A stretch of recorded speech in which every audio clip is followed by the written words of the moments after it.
Op, kamusta? So, nagdala ko sketchbook, no? Samtang galagaw. So, samtang galagaw, no? Nakaagi kami di sa mga tulad taekwondo. Ano man yung nagsulod sa ulo kung gindrawing ko kagililiyo. Pro challenge man, no? Para at least makapture tang movement bala. Gamay nga break, kaon ice cream, upod ko si Yabon. Siya na daga video sa akon. So sa pagpadayon, do puros na di sari-sari nga tao ang drawing ko. Tapos nagsaylo ko spot, no? Kaya doon nahuya na ako sa mga tao. Siguro isa sa mga challenge sa live sketch, ang mahuya ka magtulok, no? Tapos ang kasiguraduhan la nga gagiyos la or wala.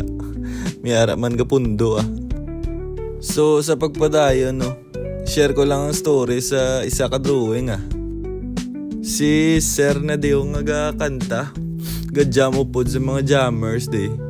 Bali birthday na di sang iya asawa, ginakantahan niya. Do ka harana nga style, no, old school. Sweet, no?